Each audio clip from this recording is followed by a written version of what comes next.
What if you sold your home for $30,000 above list price?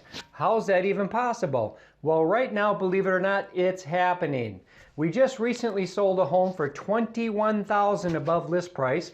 Hi everyone, I'm Rich Barnes, owner-broker of Realty Experts in West Allis, Wisconsin, 53214. So if you saw my previous video, you found out that one strategy to make sure you actually get to keep the amount of money you go under contract for. There are a few more things to consider when selling your home for significantly more than it's possibly worth, or considerably more than the neighbors have recently sold for. The first was to see if the buyer would be willing to remove the appraisal contingency altogether. However, many buyers aren't willing to do that. So, another alternative is, if they aren't willing to remove the appraisal contingency altogether, is to see if any of the buyers are willing to give you a specified amount that they're willing to pay above the appraised value. Obviously, not to exceed the agreed upon purchase price. Well, how can this be helpful, or why would it matter? You see, if someone really wants your home, they'll be willing to pay any amount for it. But as we learned before, the bank is only going to loan you what it appraises for. If the buyer removes the appraisal contingency altogether, it's sort of like writing a blank check. They can't be certain as to what the home will appraise for, so they have no idea what the difference is and how big of a check they may have to write. So many buyers are really afraid to do this.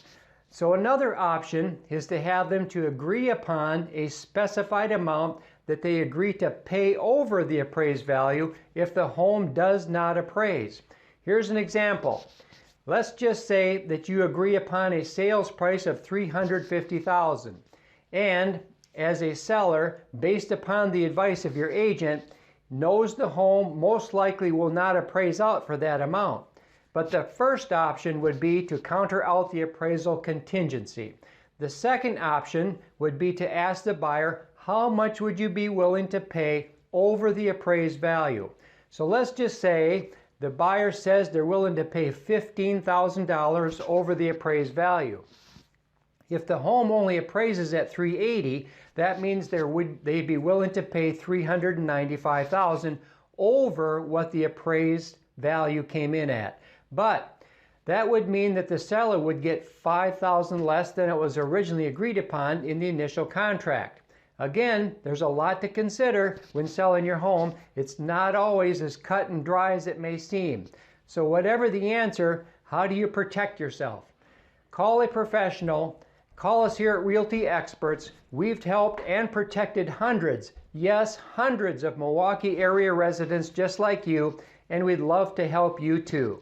So give us a call at the number at the end of this video, or click below for more informational videos. And as always, feel free to reach out. I'm here to help. Thanks, and have a great day.